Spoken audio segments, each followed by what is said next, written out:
안녕하세요. 시사문화평론가 김성수입니다. 자, 오늘 안홍구 김성수의 도둑잡기 이미 지난 시간에 아주 흥미진진하게 보시면서 도대체 저게 뭔 소리야? 아니 대한민국에서 저런 짓거리들이 있단 말이야. 이렇게 생각을 하시는 분들이 굉장히 많으셨을 거라고 생각하는데요. 맞습니다. 아니 세상에 멀쩡한 기업인을 밀수꾼으로 도둑놈으로 만들어가지고 깜빵에 집어넣게 한 다음에 모든 것들을 빼앗으려고 했던 그런 사기꾼들이 있는데 그 사기꾼들이 세상에 공무원들과 짬짬이를 했다는 거거든요. 그 이야기 본격적으로 오늘 풀어보도록 하겠습니다. 우리 안홍구 TV의 기둥 안홍구 전 대구국세청장님 어서 오십시오. 네. 반갑습니다. 안홍구입니다. 아니 이 사건은 아무리 들여다봐도 상식으로 납득이 안 됩니다. 이게 어떻게 재판까지 갈 수 있는 거죠? 저는 이 내용을 처음에 듣고도 이상하다고 생각했는데 이제 좀 깊이 들어가 보니까 더더욱 이상한 거예요. 네. 이게 처음에 듣고 그런 일이 있을 수 있어? 저도 그렇게 생각했어요. 그렇게 생각되잖아요. 근데 막상 들어가서 이제 하나씩 그 관련 증거들을 이렇게 증거 목록을 가지고 깊이 이렇게 들어가 보니까 이거는 정말 왜 이렇게 왔는지조차가 이해가 안 되는 거예요. 그러니까요.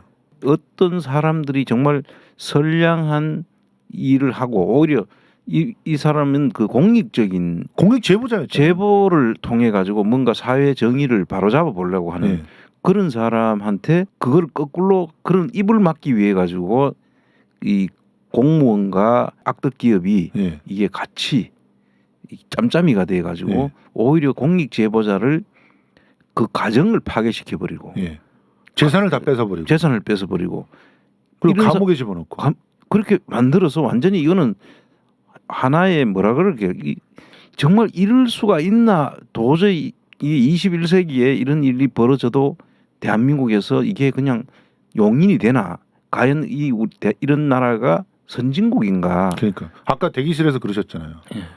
야 대한민국 아니고 후진국이야.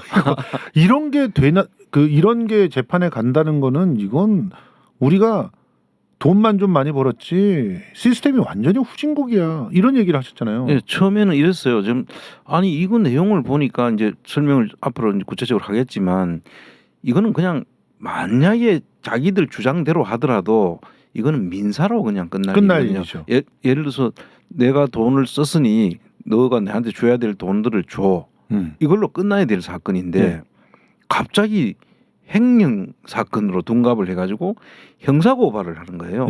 그리고 아무런 저항도 못하게 미리 조치들을 하는데 그게 검찰과 관세청 세관원과 같이 이게 짬짬이가 돼가지고 그 사람들하고 같이 돌아간다는 게 정말 이렇게 해도 되는가? 그럼 우리 선량한 국민들은 뭘 믿고 어떻게 일을 할 수 있을까 할 정도예요. 그러니까 이게 언제적 얘기 같냐면요. 저희가 나중에 증거자를 보면서 충격을 받아가지고 이거는 완전히 일제시대 때 일제에 붙어먹는 어떤 기업인들 있잖아요. 친일파 기업인들이 일본 순사들하고 함께 어떤 양심 있는 지주의 땅을 뺏어 먹는 그런 얘기 많이 있잖아요. 그때 그래서 뭐 신고를 안 했다 그러면서 꼬투리 잡아가지고 땅 뺏어가지고 그 지주한테 옛날에 붙어먹던 소장놈이었던 그 아주 이상한 그 친일파 놈이 그 땅을 뺏게 되고 이런 거 우리 드라마나 영화에서 봤잖아. 그러니까 항의하면은 경찰서 가가지고 끌려가고 너가 도둑놈이야라고 해가지고 거꾸로 고문하고 이렇게 해가지고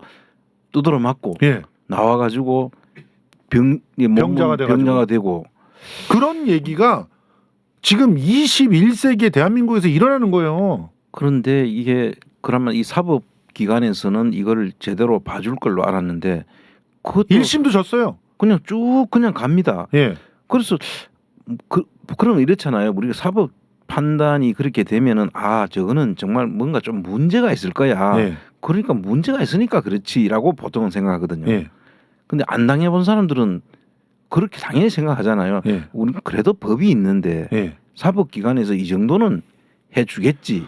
아니 그러니까 사법기관이요. 이거 진짜 뭐 여러 가지 무역과 관련된 있는 어려운 말이 나와서 그렇지. 이거는 그냥 까놓고 보면은 아주 상식적인 얘기예요. 간단한 만약에 얘기입니다. 우리가 이걸 장사를 하기 위해서 도매로 물건을 끊어온다고 생각을 해보세요. 도매로 이 생수를 갖다 끊어와. 어디서? 100만 병을 딱 끊어옵니다. 내가 돈이 좀 없으면 대출을 받을 수 있잖아요. 은행에서 빌릴 수도 있고. 예. 그래서 대출을 갖다가 우리 PD님한테 대출을 받았어. 예. 그래가지고 이 물건을 갖다가 내가 갖고 와서 막 팔려고 창고에 쌓아놨는데 갑자기 저 PD님이 야, 내 돈 빌려갖고 이거 샀으니까 이건 내 거야. 그러니까 내가 돈을 빌려줬으면 예. 그 빌린 돈에 대해서만 내가 내놔라고 하면 되는 거잖아요. 그럼요. 그거는 나중에 이거 팔아가지고 갚는다고요. 그거는 민사거든요. 그렇죠. 민사로 내가 돈을 안 주면은 다른 재산을 원래 있던 다른 뭐 집이 있다든지 그런데 이런 거 가압류를 하면 되지. 그 뭐 가압류를 하든지 아니면 또는 질권 저당권 설정을 저당권 하든지 설정을 하고. 그러니까 나중에 경매를 넣어가지고 예. 이렇게 이제 환가를 해서 예. 돈을 받아가는 게 그게 일반 상식이잖아요. 예. 근데 이거는 갑자기 물건을 자기 거래. 돈 빌려줘놓고 이건 내 거래. 내 물건을 거야. 자기 거래. 돈 빌려줬던 거니까 그 물건 내 거야. 그리고 그 물건 너가 팔았지? 그러니까 횡령이야. 그러니까 이게 말이 되냐고요. 생각해 보세요, 여러분. 판사가 그거를 말이 돼라고 해가지고 1심에서 실형을 때렸어요. 이미 3심까지 끝난 것도 있어. 지금 동생 사건은 그 사건이에요. 그렇죠. 그래서 오늘은 이런 내용들을 조금 더 우리가 어떻게 했는지 증거를 가지고 하나 네. 설명을 해드리면 여러분들이 좀 큰 틀은 지금 설명드린 내용이고 예. 그 내용들이 어떻게 자행이 됐는지를 한번 살펴보자는 거죠. 자, 이게 이제 무역 관련되는 얘기가 나오니까 조금 더 차근차근 우리가 그림으로 예. 설명을 해보도록 하겠습니다. 자, 첫 번째 자료 한번 보여주실까요? 자, 이게 이제 저희들 사진을 조금 더 줄여주십시오. 예. 예, 저희 사진은 잠깐은 빠져도 됩니다. 그러니까 수입 도해라고 얘기를 했는데 수입이라고 하는 게 어떤 식으로 과정을 거쳐서 이루어지는지를 한눈에 딱 보게. 그렇습니다. 예를 들어서 이 그림을 케이스를 그리는 우리가 예를 들어 봅시다. 예. 이런 거죠.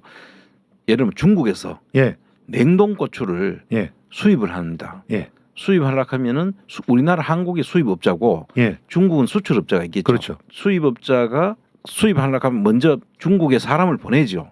예, 그 사람을 보내 가지고 예. 이렇게 하는 겁니다. 냉동 고추를 얼마에 몇 킬로그램을 우리가 사올 거다. 사겠다라고 이제 그 수입 그 현지에 가서 이제 계약을 하죠. 그렇죠. 그리고 이제 돈은 어떤 방식으로 지급하겠다. 예를 들면 위안으로 줄 거냐, 예. 달러 베이스로 달러로 줄 주겠냐 이렇게 결정을 하고 예. 언제 어떤 방식으로 줄 건지를 계약을 다 하죠. 계약을 하고 그다음에 이제 우리 이 물건을 돈을 받기 전에 줄 수도 없고 이쪽에서는 물건을 또 받기 전에 시키도 전에 돈을 줄 수 수도 없고 그렇죠. 저쪽은 돈이 오기 전에 물건을 줄 수도 없으니까 중간에 신용장이라는 거를 개설을 해요. 요게 있잖아요, 여러분들. 그 깽 영화 보면은 항상 딜레마로 나오는 거 있잖아요. 마약을 딱 갖고 저쪽에서는 옵니다. 이쪽에선 현금을 갖고 와요. 자, 물건부터 보자. 아니야, 돈부터 보자. 이러면 싸우잖아. 그러니까 그 싸움을 그러다가 서로 갑자기 총 꺼내가지고 싸우고 이러면 안 되잖아. 그래서 그 사이에 은행이 끼는 겁니다. 그렇죠. 은행이 굉장히 이제 심플하죠. 예. 은행이 이제 그쪽에서는 선적을 해줄 때 그게 이제 선적할 때 끊는 게 이제 선화증권이라고 보통 하는데 예. 선적하는 그 증권 이름이 BL이라고 표시해요. 그러니까 영어로 압축해서 BL 이렇게 이라고 얘기하는 겁니다. 표현하고 그게 선하증권. 선화증권이고 그다음에 은행에서 아 이 사람은 우리가 이 사람이 직접 돈을 안 주고 우리 은행에서 또 은행으로 돈을 줄게. 그게 LC라고 신용장 신용이 이 사람은 우리가 보증해. 예. 그런 레터입니다. 그러니까 한국의 성수은행이 중국의 중꺼은행에게 예. 아니 이 저 안홍구라고 하는 사람은 충분히 믿을 만한 사람이니까 내가 먼저 너희 중꺼은행에게 내가 돈을 줄게. 그 근데- 물건 그 대금을 갖다 먼저 줄 테니까 선적을 다 했는지 그 증빙만 보여다오. 그러니까 그게 선화증권이죠. 그걸 실어줬다고 하면 그 선화증권 비례를 보여주면 그걸 보고 은행에서 돈을 줄게. 그렇죠. 미리 이 신용장 개설이 돼 있으니까. 그렇죠. 은행, 한국에서는요. 그러니까 신용장 개설이라고 하는 거는 이 안홍구라고 하는 회사와 수입업자가 회사와 은행하고 김성수 은행이라는 은행 사이에 약정이 돼 있는 거죠. 그렇죠. 예. 근데 이게 좀 어느 정도 규모로 막 이렇게 수입을 하는 사람이고 그리고 평소에 정말 잘 갚았어 돈을. 그 거래가 있어가지고 신용이 있어야 되는 거예요. 그런 사람이나 신용장을 쓸 수 있지 아무나 그냥 신용장을 써주지 않잖아요. 당장 가가지고 우리 신용량 써도록 하면 절대 안 씁니다. 내가 팟빵 PD인데 나 신용장 열어줘 그러면 까 이러잖아요. 내가 왜 열어줘 이렇게 되는데 이렇게 기본적으로 그 많이 일을 해가지고 충분한 신뢰가 쌓인 사람한테는 신용장을 열어준다는 거죠. 그렇습니다. 주거래 은행이라고 보통 이야기하죠. 네. 그래서 평소에도 돈을 빌리고 갖고 하는 이런 신용이 쌓여야 그런 신용장이 개설이 되는 거거든요. 네. 그래서 신용장을 개설해가지고 이제 하는데 그럼 가서 물건 사기로 그 현지에 가서 계약을 하고 네. 너는 그럼 배는 어떤 선사하고 또 계약을 해야 될 거 아닙니까? 근데 있잖아요. 진짜 웃긴 게 이번 사건의 선사가 장금산성이에요. 그러니까 그 장금산 상성 장금상성까지가 잘 모를 텐데 천공을 후원하는 회사. 예, 그렇죠. 이게 그래서 냄새가 너무 많이 난단 말이야. 이건 냄새가 장금상선이 여기 껴 있어요 또. 이 자, 요거는 저 상식으로 알아두세요. 하여튼 뒤에 또 한번 나올 테니까. 예. 그런데 이제 장금상선 옛날에 우리나라는 한진 해운이 있었고 예.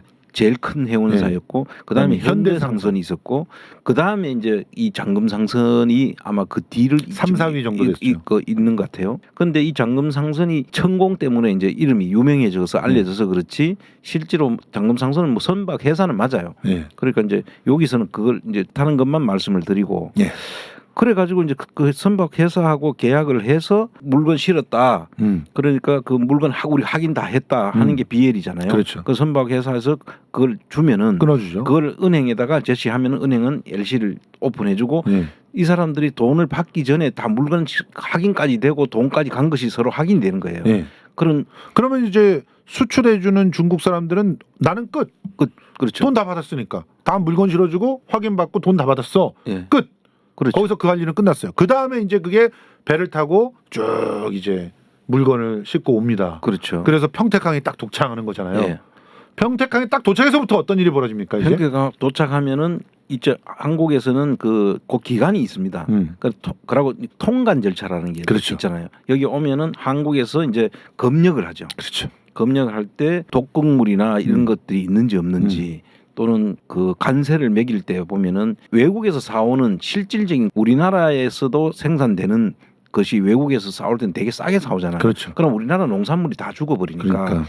그런 경우는 가공되지 않은 채로 들어오는 경우는 이게 관세를 엄청나게 높게 때려요. 그렇죠.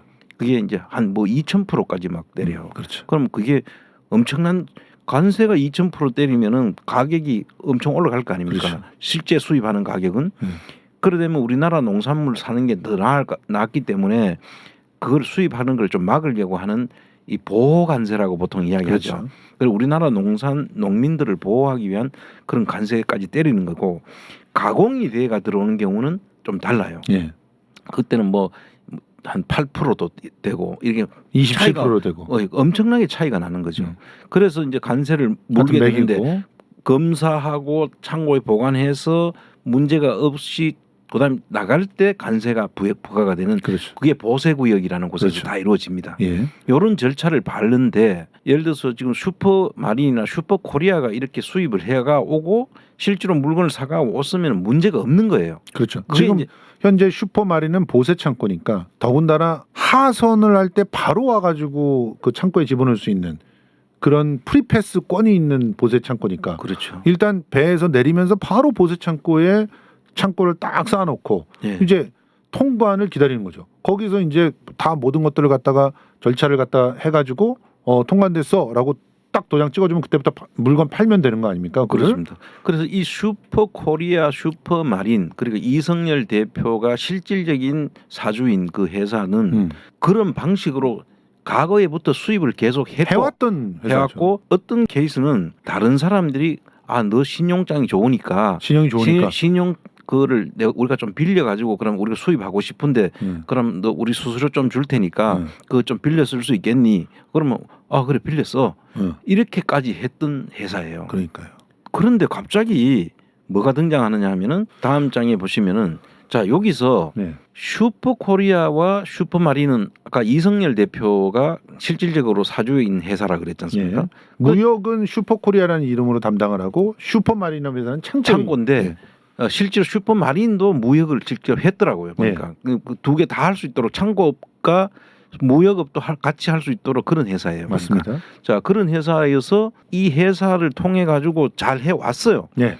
근데 갑자기 그럼 태경농산을 왜 태경농산이 등장하느냐 네. 하면은 지난번에 잠깐 설명을 했는데 슈퍼마린과 슈퍼코리아가 수입을 자꾸 하는데 이성열 대표가 선라이즈 F&T라고 하는 회사에서 그 회사는 물건을 사가 와가지고 가공을 해서 예. 해외로만 팔 수 있는 예. 그런 회사인데 왜냐면 그게 국내로 들어오면 말이 안 되니까 관세를 피해가게 되니까 가공을 했는 걸로 가니까 관세가 싸게 될 거 아닙니까? 그렇죠. 그럼 완전히 경쟁이 안 되는 거예요. 여러분 그 선라이즈가 어떤 특혜를 받고 있는지 다시 한번 설명해 드릴게요. 아까도 말씀드렸듯이 해외에서 생물을 갖고 들어오면 그 냉동이 됐던 어떻게 됐든 가공하지 않은 생물로 들어오게 되면 관세가 2000%까지 붙는단 말이에요. 그렇죠. 근데 가공이 되는 순간에 예. 보세구역이라고 하는 것은 이거 또 자유무역지구 여기 안에서는 일단은 뭐가 행해져도 세금이 일단 이 무역 구간 밖으로 나갈 때 세금이 붙으니까. 그렇죠. 거기서는 요 안에서 가공을 하게 되면은 갑자기 2000%까지 붙었던 게 8%까지 떨어지는 거야. 예. 그럼 뭐 비교가 안 될 정도로 경쟁력이 그러니까 생기는 거죠. 어떤 사람은 고추를 갖고 왔는데 거기다가 1000% 관세를 붙여갖고 빼내야 돼가지고 밖에서 또 가공비까지 내야 되는데 어떤 놈은 그 안에서 가공까지 다 끝내가지고 8%만 내고 나온다면 이거는 게임이 안 되는 거잖아요. 그래서 슈퍼 그 이성열 대표가 선라이즈 같은 경우는 해외로만 팔게끔 허락을 해준 거야. 국내의 시장을 교란하지 않게. 근데 이 회사에서 국내에다가 슬금슬금 밀수를 해가지고 팔아먹는 거예요. 그게 이제 주로 저런 대기업 농심이 가져가는 거야. 그런 태경농산 같은 곳하고 이제 거래가 쭉 되니까 그것을 못하는 일부 중소 그 옆에 있던 그 영세업자들은 다 죽는 거죠. 다 죽는 거죠.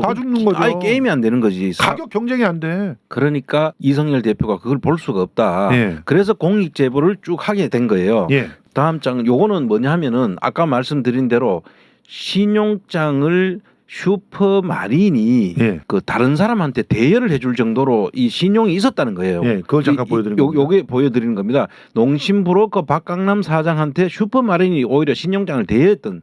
그러니까 그런 기록도 있어요. 이렇게. 슈퍼마린이 아예 이 신용장을 발행을 못하는 그런 회사가 아니다는 걸 이 자료로 보여주는 거고요. 예, 그다음 장 한번 보실까요? 요거는 뭐냐면은 그 슈퍼마린이 통관을 하는데 수입 통관을 방해하는 증거입니다. 이게. 그렇습니다. 이걸 누가 했냐면 관세청 직원이 이렇게 하고 있는 거죠. 선라이즈 F&T와 태경농산 쪽에 붙어 있는 이 공무원 작자가 이런 거를 계속 방해를 했다는 이 증거입니다. 이게.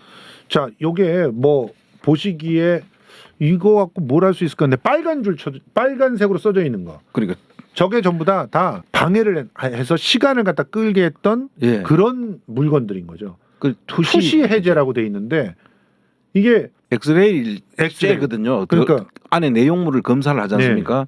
그런 걸 문제가 있다고 해가 투시 관리 대상으로 아예 찍어 놓으면은 통관이 안 되는 거예요. 지금. 그렇죠. 그래서 원래는 그냥 여기가 그 하선도 바로 될 수 있을 만큼 굉장히 믿을 만한 그런 창고였고 그런 물품들을 하던 곳인데 관리 대상으로 막 임의로 막 지정을 해요. 어떤 물건들을. 그래놓고 엑스레이 검사를 통과하지 않으면은 절대로 이 밖으로 뭐 팔거나 하는 걸 못 하게끔 검역이니 뭐니 이런 절차를 전부 다 스톱시켜 놓는 그런 것들을 걸어 놓는 게 지금 몇 건입니까 보십시오. 요거 말고 다음 장도 그 다음 장 보세요. 또 그 계속 이어집니다. 와, 이거 시뻘겋잖아. 예. 이런 식으로 해서 통관을 방해를 한 거예요. 그 다음 장도 보여주세요. 시뻘겋어요, 시뻘게. 예. 전체 물량의 절반 이상이 다 이렇게 방해를 받는 거예요. 그 다음 장도 보여주세요. 이런 식이야, 이런 식. 그러니까 너무 일을 못 하겠는 거예요. 이렇게 통관 절차가 오래 걸리면 팔아야 될 때 못 판단 말이에요. 팔아야 될 때 못 팔고 창고비가 엄청나게 들어가죠. 예. 그리고 저게 이제 절에 방해가 되는 순간에 그 썩어 버릴 수도 있고요. 그렇죠. 이 냉동인데 이 그 보관 상태를 이제 체크를 해야 될 거 아닙니까? 그렇죠. 그러면 이거는 뭐 수입업자 중에는 이 생물들은 뭐 농산물 또는 뭐 수산물 이런 생물이잖아요. 생물은 그때 통관이 안 되고 하면은 그 늘어난 창고비와 예. 생물들은 다 썩잖아요. 또 예. 그러니까 그런 부분들 피해가 이거는 너무나 큰 막대한 피해가 오거든요. 예.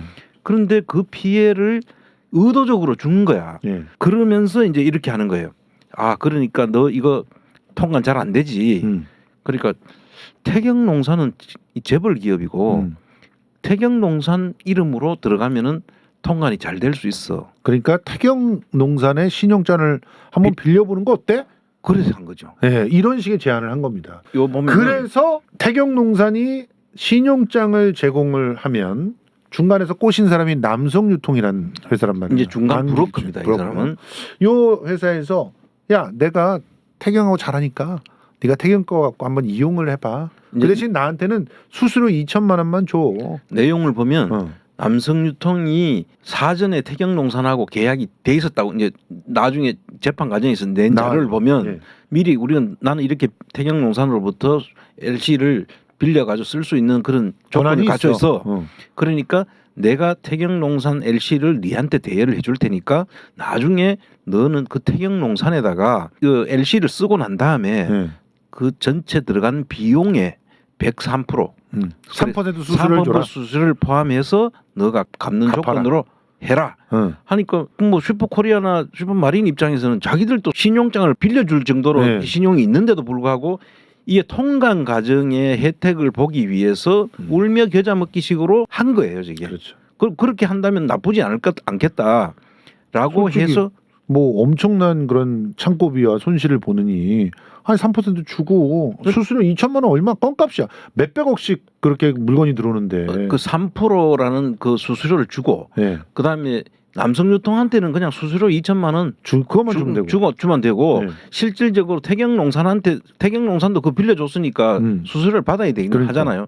그렇게 했다는 거예요. 네. 이게 뭐냐면은 검찰과 태경농산의 주장입니다. 지금 이야기가. 네. 나중에 이제 이야기 왜 이렇게 내가 말씀드리냐면 저 사실도 아닌 부분이 등장해요. 그러니까 이게 심플해요. 다시 한번 정리해 드릴게요. 남성유통이 중간에서 중재를 해서 태경농산에 그 신용장을 쓰게 해줄 테니 태경한테는 3% 주고 나한테는 2천만 원 주고 그리고 네가 제때 돈만 내면은 아무 문제 없이 통관도 잘 되고 통관도 잘 되고 할 거야.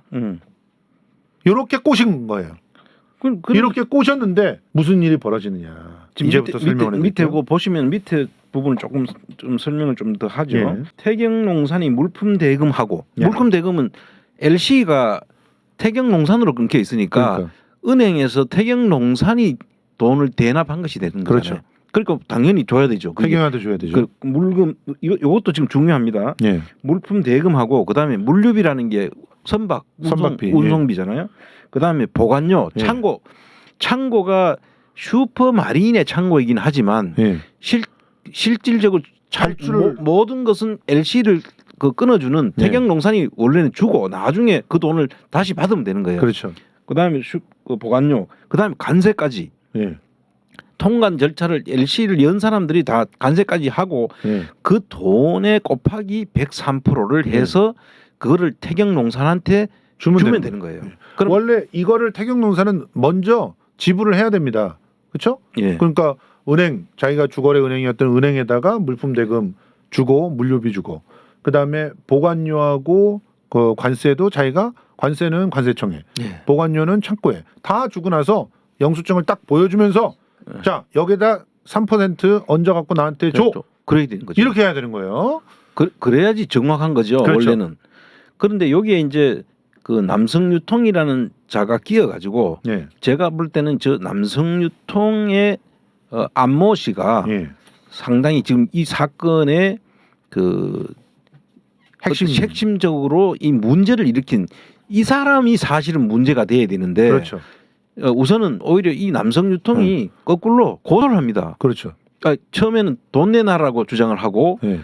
고소를 하는데 그 밑에 보면은 예. 두 번째 그 네모칸 음령을 보시면은 예. 슈퍼코리아는 팔고자 하는 양에 해당되는 금액을 남성유통에 돈을 주고 남성유통은 태경농산에 입금하는 이런 절차를 이제 태경농산하고 슈퍼코리아하고 원래 계약이 돼야 되는 거잖아요. 예. 원칙은 예. 일단 중개는 그냥 나는 중개했으니까 중개료만 받고 빠지고 태경농산에서 슈퍼코리아하고 LC를 직접 계약을 맺어가지고 예. 돈도 슈퍼코리아가 태경농산에 주고 예. 이렇게 해야 되는데 예. 중간에 낀 브로커가 중간에서 한번 지를 거쳐가지고 가도록 하면서 중간에 일부 이상한 일이 꼬인 거네. 예. 걸 하는 걸로 해놨어요. 근데 내용을 알고 보니까 이 사람이 중간에서 자금을 횡령을 해요. 해요. 아니면 사기에 해당되는. 예. 그 은행 계좌를 보니까 그제서야 알겠더라고요. 예. 진짜. 그러니까 이런 식으로 보통은 안 합니다. 그러니까 보통은 사실은 비용을 바로 사실은 태경한테 주는 게 일반적이죠. 브로커는 브로커대로 끝내고 브로커는 그냥 브로커 계약만 하고요. 2천만 원 받고 빠지면 되지. 왜 지가 거기서 그러니까 내 계좌로 보내라고 하지? 그리고 이게 처음부터 이게 약간 의심이 되는 게 이 태경농산하고 슈퍼코리아가 계약이 안 됐다고 하는 것은 이 계약이 없었을 가능성이 너무 큰 거예요. 맞아. 아, 그러니까 애초에 이 남성유통의 안길준이라는 자가 작심하고 사기를 속인 거죠. 사기를 친 거죠. 그런 가능성이 높아요. 그러니까 실제로 보통 우리가 거래를 하면서 이 수십억 거래를 하는데 네. 계약도 없는 거래잖아요. 남성유통하고 계약을 하고 남성유통은 태경농산한테 거래를 했다고 하고 근데 남성은 주장하기는 이미 약속이 돼 있었다 우리는. 나는 이렇게 우린 받기로 돼 계약이 있었다. 다 돼 있었다.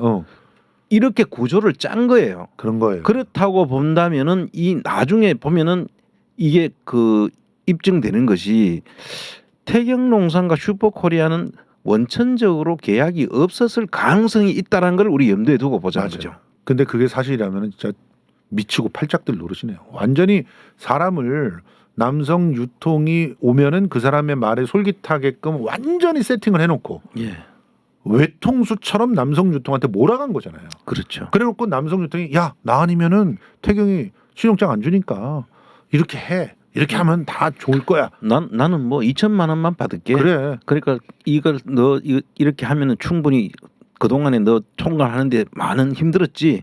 이거라면 충분히 될 수 있어. 그런데 막말로 이제 요게 진짜 정상적이라면 사기를 친 게 아니라면 저 남성 유통의 안길준이라는 사람은 자기 통장에 꽂히는 즉시 그걸 태경에 입금을 해야 돼요. 그렇죠. 그렇잖아요. 그렇지 않으면 조금이라도 이게 하루 이틀이라도 머물러 있어도 유용이고 유용이나 횡령이 해당된다. 그리고 보이죠? 이걸 만약에 다른 통장으로 뺐다. 예를 들어 현금이나 수표로 그대로 뺐다. 이거 횡령이잖아요. 예. 실제로 그런 일이 일어났어요. 그러니까 나중에 이따가 보면. 나중에 일어납니다. 그게. 예. 그렇기 때문에 이 그 슈퍼코리아나 슈퍼마린 쪽에서 태경농산하고 사실 계약서가 없다는 것만으로도 사실은 태경농산은 슈퍼코리아에다가 우리가 너 빌려줬으니까 돈을 달라고 할 수 있는 자격이 없네요. 없는 거예요. 권리가 없어. 아니, 계약서가 없는데 어떻게 그걸 달라고 할 수 있어요? 그러니까요. 자 이게 이 사건을 우리가 진짜. 이해를 하는 과정에서 예. 보면 계약 모든 건 우리가 민사 거래를 하는 경우에는 계약서를 근거로 해가지고 이야기를 하잖아요. 네. 그리고 구두로라도 계약이라도 있었어야 되는데 이 사람 그 중간에 있는 그 남성 유통만을 제외한다면은 이 두 사람은 허공에 있는 상태인 거예요. 그렇죠. 아무로 유령인 거지. 예. 중간에 이 남성 유통만 빠지면은 두 사람은 아무도 모르는 사람이야. 계약도 없고. 전혀 몰라. 만난 적도 없어.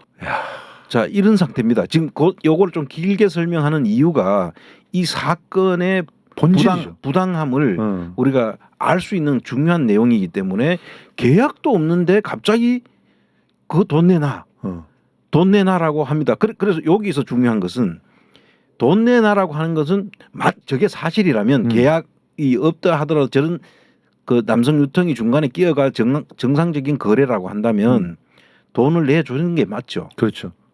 우리가 정상적이라면 다 가지고 수입을 했고 그러니까 돈을 주는 게 맞는 거죠. 예를 들어 구두 계약이라도 서로가 돼 있다. 돼 있다면 실제로 그렇게 돼 있다면 그렇게 하는 게 맞는 건데 그러면 그거는 채권 채무 관계예요. 맞아요. 그래도 채권 채무 관계야. 구두 계약을 했어라도 이거는 채권 채무 관계밖에 안 돼. 내 물건이니까 내놔라고 할 수가 없잖아요. 그런데 갑자기 공소장을 이렇게 보니까요. 예. 돈을 빌려줬으니까 내가 받을 채권이 있어. 그러니까 돈을 내놔. 자기들 주장대로라도 할 수는 있죠. 근데 갑자기 공소장 내용에 어느 날 갑자기 남성 유통한테 우리가 돈을 달라고 했는데 안 주는데 그걸 보니까 그 물건이 내 거다. 그러니까 자기 걸로 둔갑을 해버려요. 내 거다 이거. 그런데 가서 봤더니 물건이 사라졌더라. 이게 뭐지? 무단 반출해서 횡령을 했다 이놈들이. 이게 뭐냐 하면요. 뭐 이런 비유가 될 수 있을 것 같아요. 집을 내가 사기 위해서 은행에 돈을 빌려. 그래서 나는 은행에 돈을 빌려서 소유권은 내한테 있는 거잖아요. 근데 내가 채무가 있지. 은행에 돈을 빌렸으니까. 그리고 은행이 돈을 갚으라고 했는데 안 갚아서 그거 내 거야. 그 집 내 거야. 이렇게 할 수 없다는 거죠. 당연하죠.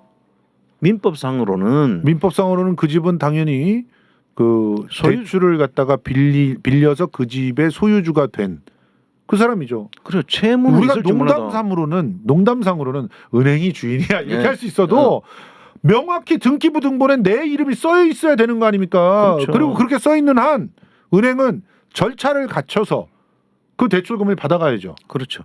그래서 이쪽에서도 처음엔 채권자라고 주장을 하는데 네. 갑자기 구렁이 담 넘어가듯이 갑자기 그거 물건이 내 건데 너가 횡령을 해가 팔아먹었어. 이런 식으로 구성을 해놓은 거예요. 예.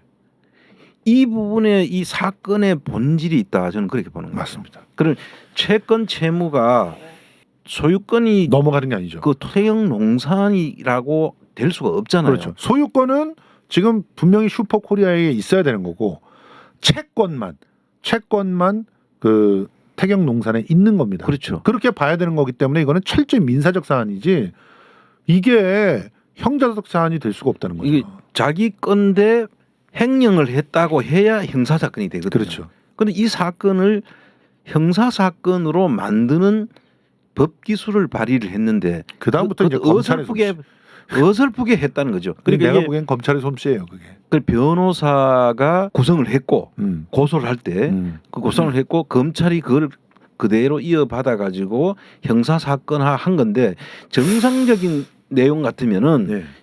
그렇게 넘어갈 수가 없는 거예요. 이게 맞습니다. 그 검찰이 이거는 형사 사건이 아니야 이렇게 돼야 되는데 이 대기업에서 이거를 만들면서 갑자기 민사 사건을 형사 사건으로 둔갑을 시켜버린 거예요. 저는 강력히 의심되는 게 이건 검사가 그려줬어요.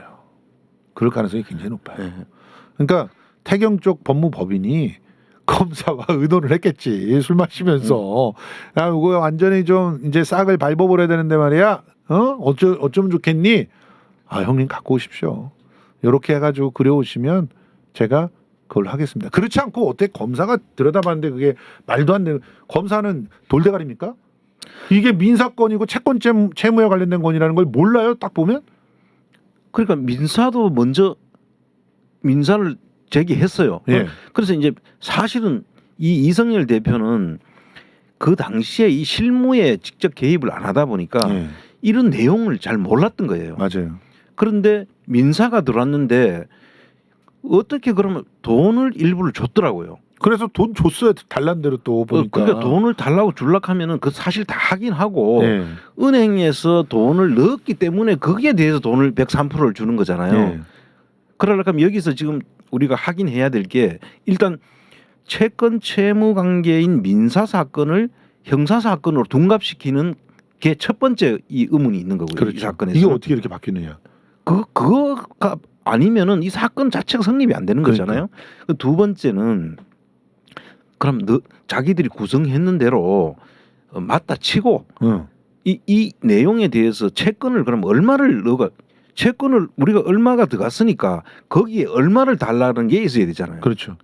그거는 뭡니까? 첫째는 아까 이야기했듯이 물건 대금, 물품 대금이 있어야 되고 물류비가 있어야 되고 예. 그다음 보관료, 예. 그다음에 관세 이런 모든 것을 입금했다. 자기들이 먼저 돈을 냈으니까 거기에 따라서 곱하기 103%를 해서 거기 돈을 우리한테 요구를 해야 되는 게 그게 채권 채무를 우리가 일반적으로 달라고 할 때의 방법이잖아요. 맞습니다. 그러니까 여기서 굉장히 중요한 그런 포인트예요. 태경농산이 이것을 민사적으로 해결을 할 수도 형사적으로 해결할 수도 있어요. 그런데 형사적이 되려면 말씀하신 대로 내 물건이라고 하는 걸 입증하거나 아니면 저 새끼들이 약속을 해놓고 돈을 안 줬다, 사기다. 이 두 가지를 두 가지 중에 하나를 입증을 해야 돼. 사기는 이제 이렇게 되는 거죠. 이거는 내가 돈을 줄게라고 계약을 할 해놓고. 때부터 예. 우리를 속이고 일단 사기는 속여야 돼요. 상대방을 그렇죠. 속여서 경제적 이익을 취했다. 이렇게 돼야 되는데 이거는 사기로 기소를 안 했어요. 예. 사기로 걸 수가 없는 거야. 예. 그러니까 갑자기 횡령으로 횡령으로 간 거야. 사기가 되는 거 굉장히 심플하거든요. 물건 가져가 놓고 돈은 안 줬어. 그러니까 사기야. 이렇게 걸면 이건 너무 심플해. 처음부터 돈 줄 생각 없이 이거를 내한테 LC를 빌려 가가지고 그래서 돈 줄 생각 없이 해놓고 팔아가지고 자기들이 챙겨갔다. 예. 이래야 사기가 되면서 그것도 죄가 더 커지거든요. 근데 왜 그렇게 뭐 안 했냐면요. 얘네들이 욕심이 하늘을 찔렀어. 제가 보기엔. 그래서 사기로 처리하면 물건 값만 받아내잖아요. 물건 값만. 그럼 창고를 망하게 못 하거든. 그렇죠. 그럼 물건이 있잖아 거기에. 그러니까 물건도 뺏어가고 돈도 뺏어가려고 한 거야. 그래서 횡령으로 집어넣은 거예요. 그러니 횡령은 그 값을 특정을 해야 되는데 예. 그래서 이제 지금부터 이제 그 얘기를 알고 이야기를 이제 쭉 해야 돼. 지금 처음은 이제 정리를 좀 하자면 네. 앞에는 채권 채무 관계에서 갑자기 형사 사건으로 돌변시켜서 횡령을 했다라고 그렇죠. 하는 거잖아요. 예. 그럼 자기들의 주장대로라면 횡령을 했다라고 하려면은 얼마짜리 돈을 채권 채무를 요구를 했는데 안 주니까 그거를 우리가 압류를 해야 됐는데 그 돈에 대한 일단 계산 방법이 나와야 될 거예요. 그리고 실제로 저거 은행에다가 줬는 기록이 나와야 되잖아요. 그렇죠. 그런 거 다 무시했어요, 근데. 그리고 아까 우리 그 첫 그림을 우리가 잠깐 그림 다시 한번 보시면 그때 뭐라고 그랬습니까? 수출을 할 때 가서 물품 대금이 특정될 거 아닙니까? 그럼 은행에서 상대방 나라의 은행으로 돈을 보낸 기록이 있고 예. 그 돈에 근거해서 예. 뭘 얻어가야 됩니까? 여기서 돈을 줘야 되잖아요. 그렇죠. 그럼 태경농산이 그 은행에다 돈을 줘야 되는 기록이 있어야 되고 영수증이 나와 있어요. 그 영수증에는 분명히 물품 대금하고 물류비가 적혀 있을 겁니다.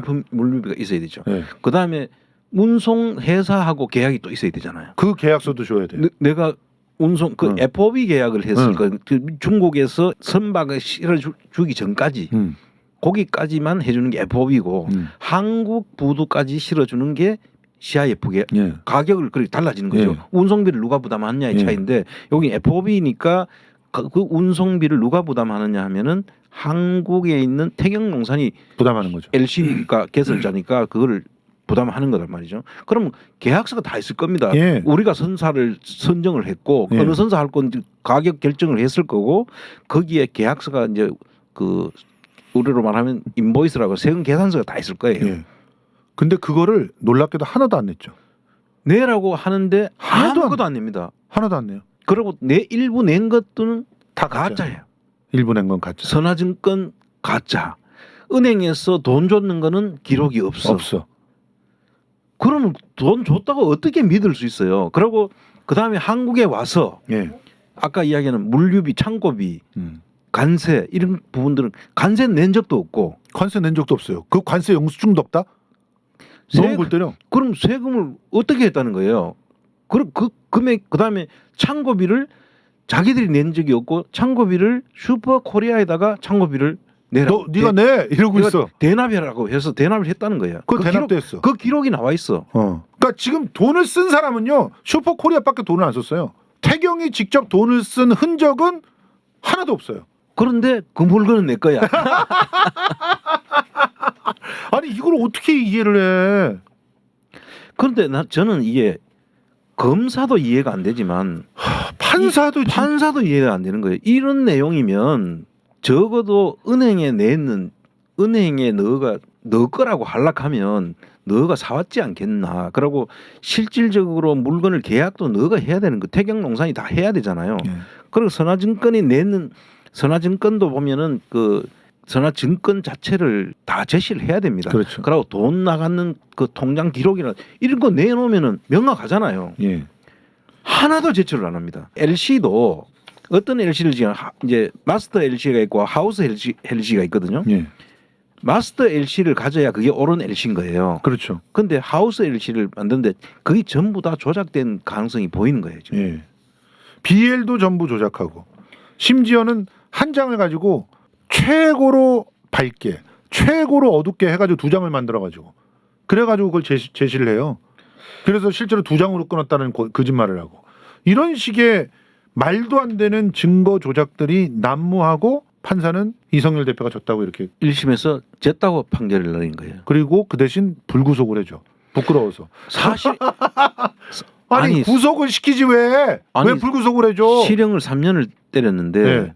저런 경우에는 바로 그냥 법정 구속입니다. 100% 법정 구속이죠. 실형 3년인데 네. 그런데 구속을 안 시켜. 불구속을 해. 근데 판결 내용을 보면요. 충분히 다툴 여지가 있는 것처럼 적어놨어요. 그 말은 무슨 이야기냐면은 적어도 다음에 가서 재판에서 바로 잡아라. 내가 판결을 해주고 가면 내가 뭔가 들은 쪽에다가 내가 요 정도는 해줘야 내 할 역할을 했다. 뭔가 뒤에 힘이 있다고 보는 거죠. 맞아요. 그래서 진짜 미스테리한 것 중에 하나가 뭐냐면 검찰이요. 이런 증거 자료들을 갖다가 재판이 진행되기 전까지 전혀 그 변호사들한테 주질 않습니다.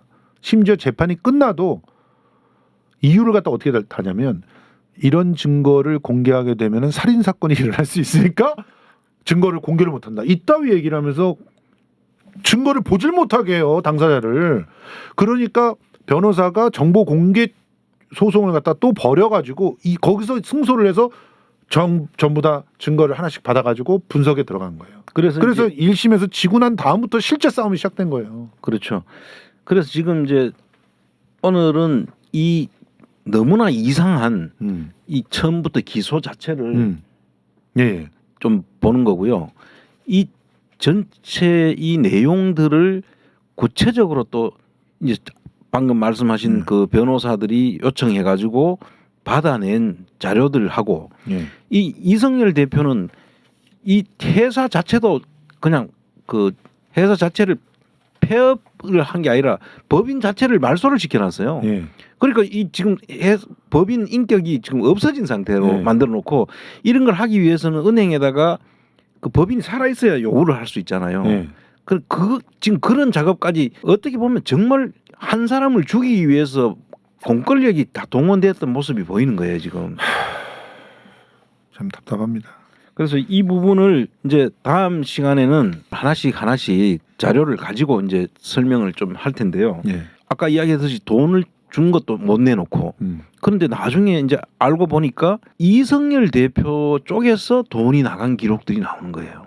아, 그거는 이성열 대표가 자기는 이렇게 돈 줬다라고 하면서 증거 자료를 제출을 한 거죠. 그러니까 그 증거 자료를 찾아보니까 이 사람들은 전부 서류 자체가 가짜고 돈을 줬는 기록은 오히려 이성열 대표 쪽에서 준 기록이 나오는 거죠. 근데 이제 이 신용장을 2번에 걸쳐 가지고 빌려 가지고 수입을 했다고 구성을 해놨어요. 그렇죠. 그러면 1차, 2차 사건이라고 봐야 되는 거죠. 그렇죠. 이 지금 이 본 사건에 있어서는.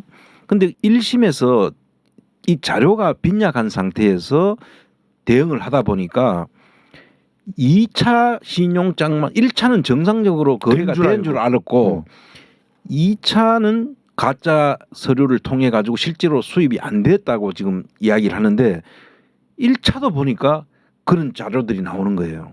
돈을 낸 자료. 그래서 이제 전면적으로 처음부터 이 사건을 만들려고 했다는 것이 이제 일단의 전모가 드러나는 거죠. 예, 맞습니다. 그래서 그거를 지금부터 이제 하나씩 자료를 사실 찾아야 되는 부분이 있는데 그러려고 하면 이렇게 접근해야 되지 않겠습니까? 첫째는 물품 대금을 제일 중요한 거는 농심에서 냈느냐.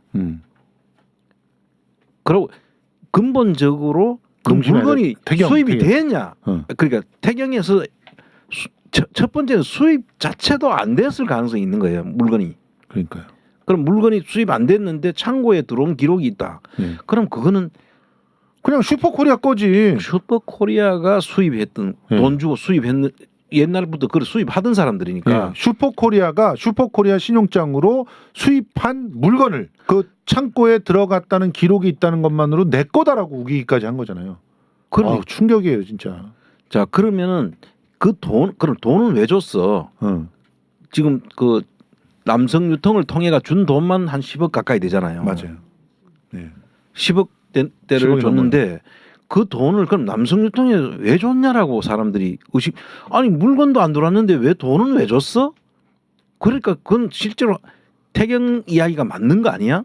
이렇게 생각할 수 있잖아요. 네, 그렇게 몰아가고 있죠 또. 그렇게 기소를 해놨고. 네. 자 그런데 그 내용에는 이런 함정이 있는 거예요. 이 이성열 대표가 직원을 대표로 올려가지고 관리를 맡겨놨던 직원이 네. 이쪽하고 만약에 공범이야. 공범이라고 하면 이 문제는 해결이 이해가 될 수 있는 부분이 맞습니다. 있는데 이 직원이 실제로 처음에는 같이 열심히 일을 기소가 했던 됐어요. 아니 그리고 기소가 됐어요. 기소도 같이 됐죠. 기소가 됐는데 가가지고 무혐의 형식으로 나중에 풀려나 버립니다. 왜냐하면 이성열이 다 시켜서 한 거라고 얘기했거든요. 시켜서 한 거고 내가 잘못했다, 내가 다 했어요 하고 거짓 증언을 자백을 해주고 했죠. 자백을 하고 하니까 이쪽에서는 본인이 했다고 하는데 어떻게 너는 아니라고 하느냐. 지금 그러니까 모든 사건을 제대로 보려고 하면은 돈 거래를 사실 봐야 되고 그 돈 거래가 실질적인 물건을 주고 받아야 되는데 여긴 돈 거래까지 하나도 안 봤어. 그러니까 사실은.